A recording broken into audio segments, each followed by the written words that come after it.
Inaasang bababa ang singil sa kuryente. Ngayong ipinuhunan na ang Maharlika Investment Fund sa 20% ng shares sa National Grid Corporation of the Philippines. Tinitingnan ang posibilidad ng pagkakaroon ng kontrol ng gobyerno sa mga desisyon ng NGCP. Sa pamamagitan din nito ay inaasahan ang mas maayos na supply ng kuryente.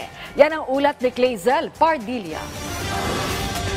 Maghapong nagkukumpuni ng mga sirang appliances ang elektrisya na si Raul para kumita at makatawid sa mga buwan ng gastusin. Lahat nagtataasan. Kung pwede lang gawin pang gabi ng araw, panambahay, kuryente, number 1. Yun ang medyo mabigat-bigat ngayon. Para mas maging abot kaya ang presyo at maging matatag ang supply ng kuryente, sinimulan na ng Maharlika Investment Corporation ang paggamit sa Maharlika Investment Fund sa pamumuhunan. Kasunod ito ng pagbili ng 20% o katumbas ng higit 19 billion pesos na bahagi ng National Grid Corporation of the Philippines o NGCP.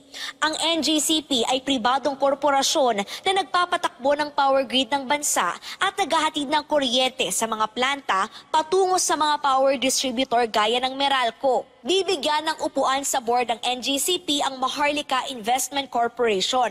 Ang ibig sabihin yan, sabi ni Pangulong Ferdinand R. Marcos Jr., magkakaroon ng boses ang taong bayan at may impluensya ng gobyerno ang mga desisyon ng NGCP para masiguro ang maayos na supply at makatarungang singil sa kuryente. Ayon sa Energy Department at MIC, matitiyak kasi ng pamahalaan na tama at napapanahon ang implementasyon ng proyekto ng NGCP. Halimbawa, ang epekto niyan ay ang Mindanao-Visayas Interconnection Project noong 2024. Nagbunga yan ng pagbaba ng piso hanggang 2 pisong singil sa kuryente sa spot market sa Luzon, Visayas at Mindanao. Ngayong bahagi na ng NGCP ang pamahalaan, positibo ang gobyerno na mas maitataguyod ang transparency. Mabilis na makikita kung mayroon o totoo ba ang mga banta na posibleng magpasirit ang singil sa kuryente. Inaasahan din nakikita ng 1.24 billion pesos kada taon ang pamahalaan sa pamumuhunan nito.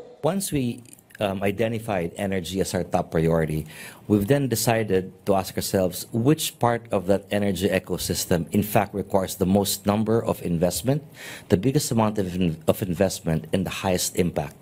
And that would be in the distribution lines. Clazel Pardilla para sa Pambansang TV sa Bagong Pilipinas.